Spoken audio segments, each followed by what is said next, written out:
girls. So I figured it might be a good idea to give two community perspectives of two programs that significantly help our youth, and then also kind of give some time for Berto to speak on his program, which is really open to any community member for them to make referrals if they might know a family that might be struggling with, a lot of the issues that come up for families that are raising young adults and young children, really. So we'll go through these slides a bit. So Star Vista has been helping people in San Mateo County navigate life challenges for over 50 years. We as an agency offer counseling, crisis prevention, youth housing, and outreach programs that reach tens of thousands of people in our community each year. So our mission, we deliver high impact services through counseling, skill development, and crisis prevention to children, youth, adults, and families.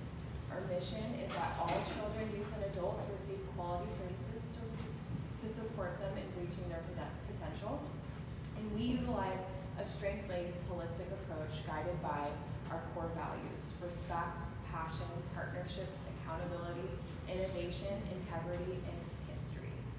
So my program, Services, Transitional Youth Services, also referred to as Transitional Housing Placement, is a 24-month program that serves former foster youth ages 18 to 24. Rob made a great point with the extension of AB 12, which is a California amendment. The foster care system was extended to age 21. So typically we work with aftercare youth once they've transitioned out of AB 12. So primarily the ages we serve are 21 to 24. We always encourage you to remain in AB 12 and maximize that funding source before coming to us. Our biggest goal when working with youth are creating stability, supporting higher education, career planning, and developing independent living skills. So some of our eligibility: former foster youth status for San Mateo County.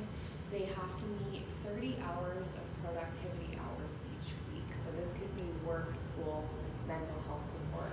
And they meet with case managers about twice per month.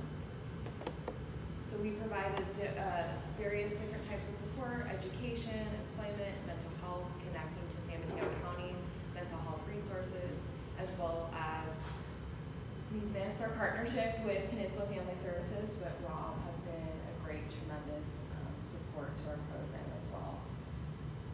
So we have three different housing models. Single site, which is located in South San Francisco, is a triplex unit that houses up to 9 youth. We have host, where youth lives with someone that they've identified as being a mentor. We often see this might be a grandparent, maybe a former coach, someone who's willing to kind of provide a little bit of additional support to the assistance of raising this youth and helping them gain independent living skills. And then scattered is our most independent model, where youth might live in their own studio, apartment, might live in college dorms, or might live in shared housing. So one of our highlights this year has been, this right here is our single site unit. It's a 3 triplex unit in South San Francisco. We are undergoing a massive renovation. So San Mateo County has allotted upwards of $600,000 to redesign, reconstruct this housing, which we foresee as being a place for you to live years to come. So everything from bathroom renovations to outdoor space. This right here is one of our garages. We're really excited about this. So I was sharing that last week we went through the relocation of the youth. The youth are now going to be temporary housed at a nearby hotel. So it's a big transition for us, it's a big transition for them, but we're really excited about this being one of the main things we highlight in terms of an exciting development. We really think this is going to improve our outcomes as well as the program's longevity. So that's a co-ed site. So this is a co-ed site. The units are divided by gender. We are working to be a bit more gender inclusive, being a little bit more inclusive in the way that this is set up, but for now it's designated by male and female housing. Correct. I'm going to go ahead and turn it over to Berto to talk a little bit about this program. Thank you. So, first of all, thank you for having us here. I think it's amazing that you guys are giving scholarships out and doing all this wonderful stuff in the community. Has anybody ever heard of Your House South, the Runaway Youth Homeless Shelter? Yes? Okay, so we're the only runaway youth homeless shelter in San Mateo County. We pivoted away from we used to have longer foster care youth and they would be able to stay up to 18 months. But California's pivoted from that and just removed all foster youth from long care treatment. So as of right now, everybody that's at the house that wants to be there is all voluntary. Youth can come in as an emergency shelter. They can self-referral. They can refer from counselors, police, community members, family members, whoever it is. The process is that the youth comes into our facility. We do a crisis intervention and initial intake to see what kind of services they need. Our final goal is family reunification. If we're dealing with a family with homelessness, we'll case manage with the family to go get them the right services in the county, as well as family therapy if they need it. So this, a lot of people might see this as a very intense intervention, but we can also do it in a very proactive way before youth run away, actually. So if there's family conflict at home and the youth is thinking about running away instead of being home, this is a different option for them.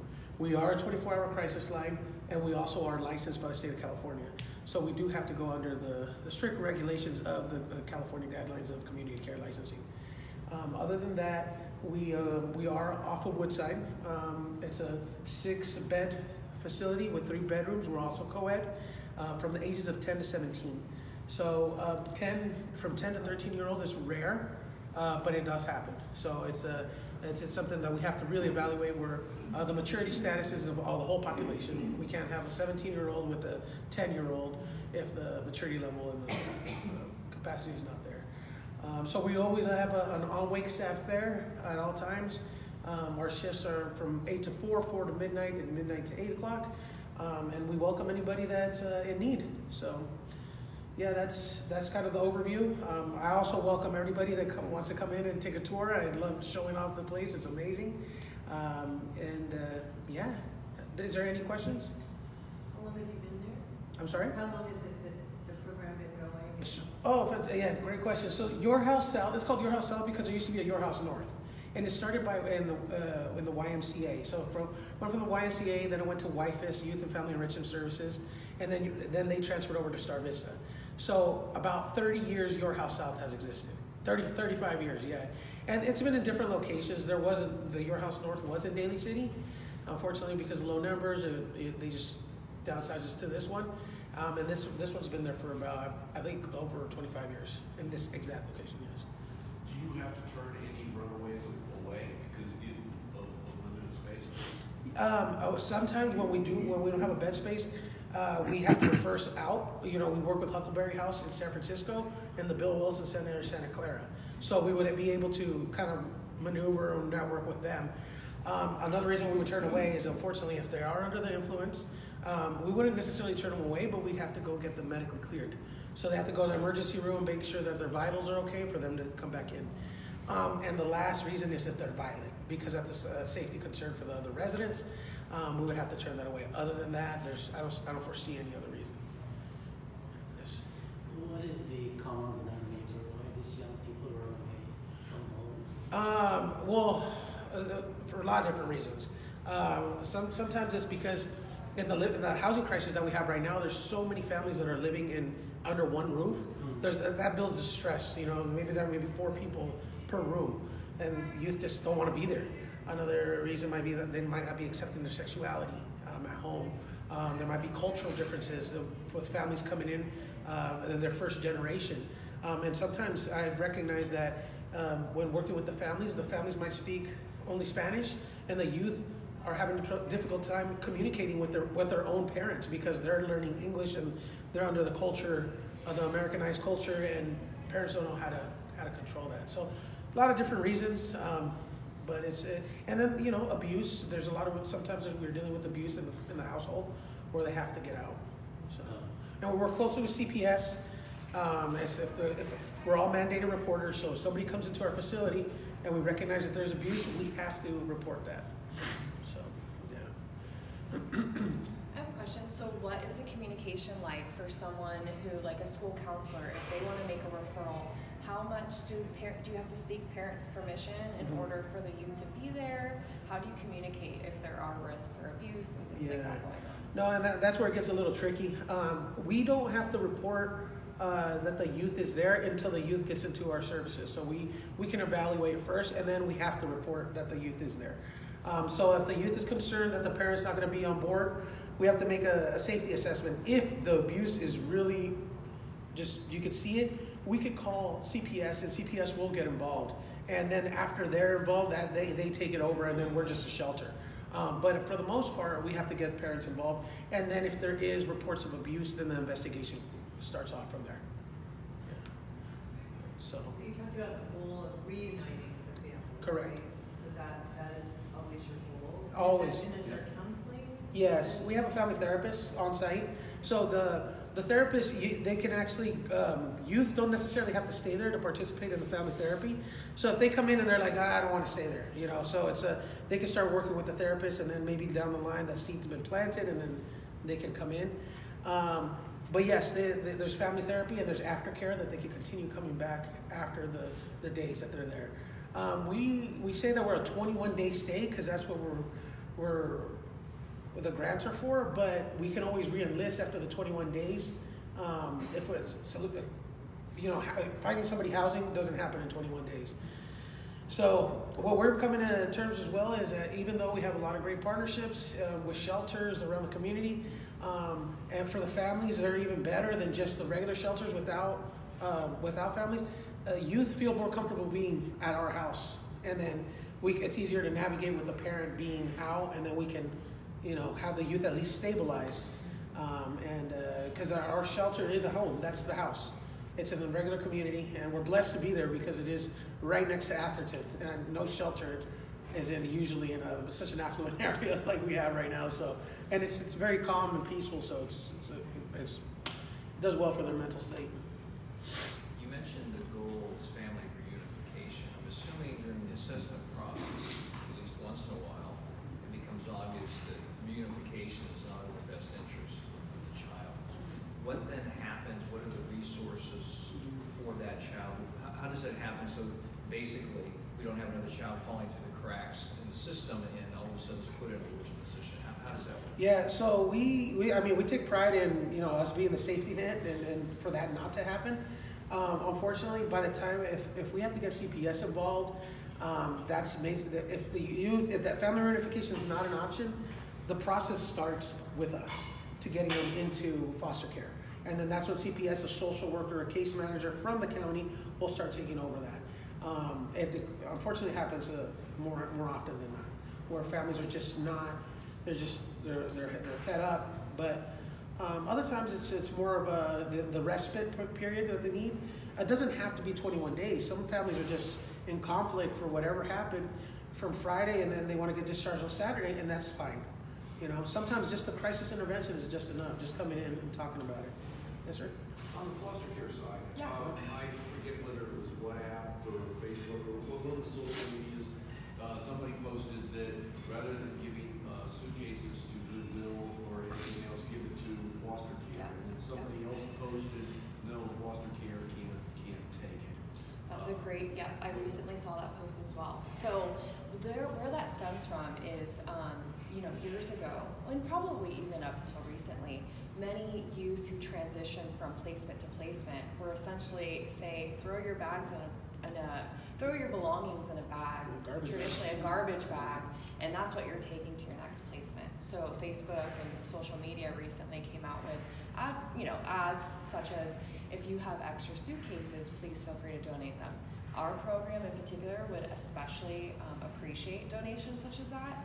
When we did this relocation last week, we gifted each of the 9 youth at our single site unit brand new suitcases, and that's to have a little bit of pride in packing up probably what little possessions they have and being able to appropriately relocate them with dignity rather than probably what most have experienced in the past, just kind of a garbage bag.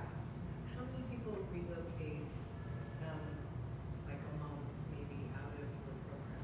So single sites, it's unique in the sense that we're going this renovation, but for the suitcase purposes or any type of transition, those are always welcome because a lot of the time youth are transitioning to their next house, especially right now with what's going on. We are seeing a lot of youth having to kind of move from house to house, whether it be, they just can't afford it, to be honest. And that's one thing too, that's a threat, that's a trend for my program. And it's also a trend for Berto's as well. I would like to just kind of highlight a recent scenario that Berto shared with me. A family living out of their car, right? They have a young person who's trying to make it to school and whatnot. Berto's able to offer Your House South for the youth, but we recognize that homelessness and the lack of housing stability affects the whole family. So it's great that Your House South is there to offer the youth support, but I really admire that when we do both work with families, we really try to look at these type of problems as being a whole family problem. So we really need to put supports in all different areas. But yes, we would always welcome suitcases. Our main office is located downtown San Mateo. Happy to share my contact information today. Any type of donations is highly appreciated, being that youth, we typically enjoy gifting youth with new things for their house or kind of those types of items that really they can kind of take and grow with them, that can remain with them while they move around. Yes. On the youth that are in foster care, Yes. what is the main reason? Would it be that the parents have died, the parents walked away? Yeah. What's the... Yeah, that's a great question. So, typically we would say because California has shifted their modeling to be more focused on family reunification, there's just statistics out there that really prove that children do best with their biological parents, even in environments that not always are the healthiest. So a removal of a child from their family would really have to be warranted by significant proven abuse. So sometimes if parents might be incarcerated and they can't care, so neglect, physical abuse, emotional abuse, it could be various different reasons why there's an actual removal. But typically, if a child lands in foster care, there was some type of glaring, very high risk that made the court decide that they can't remain with that family any longer. Or unaccompanied minors as well. Yeah. If they come across and they're by themselves, basically. Yeah. So they end up, and then usually those students don't get recognized. They get recognized at school. The counselors, a teacher, somebody, but they're just doing what they have to do. So, yeah, that's another reason. With the sake of time, I want to invite everybody. I know you guys always are giving so much of your time to the community. And with Star Vista, we started an initiative to work, linking up with the community, and kind of speaking about more broader sense of all of Star Vista. There's close to 30 programs that we have. We work with the youth side, but there's also the Women's Enrichment Center, Insights, which is a drug and alcohol program. There's Daybreak, which is also from 18 to 21, another homeless shelter in Redwood City. And there's the Sobering Station. So there's all these wonderful programs that exist. And I want to invite everybody to see if they would like to come for a tour. It's a 1-hour tour. I can pass around a piece of paper, and if you guys are interested, you can write your name down, and I can have one of my colleagues that's part of the marketing team reach out to you guys and invite you whenever that's your convenience. But I think you guys are all very like-minded and giving back, so this is also an opportunity to check out just this wonderful agency and all the good work that they do. You do tours Friday mornings from 7:30 to 8:30? For you, yes. No, they do. No, I'm not being kidding. I mean, Yeah. we've talked before that in other Rotary clubs do that as opposed to a regular meeting like what we have here. Yeah. They do something different in the community, such as Yes. touring or giving back for that meeting. So it's not like we have to take a different time. We just do it at a different location. Yes, absolutely. Yeah, no, it's real. They put it together really well, and they do talk about all life experiences and stuff that's happened within how Star Vista is giving back, and it's just a good experience. I mean, I actually one of the stories with one of my clients, and I was like, oh, I didn't even know you guys had this on the tour. I was like, this is really cool. So it's just one of those things I really highly encourage everybody, and that's a great idea. Yeah, I will pass around, or I will pass around a piece of paper or something like that, just so if you guys are interested, let me know, and then we can talk. Thank you. Thank you so much. Thank you. Thank you. Thank you. That's a great job. Thank you. Again, listen, Darko, thank you very much for coming and sharing that. Thank you, And Tyler. Thank you for I'm breakfast. always amazed at how many different programs that you guys cover.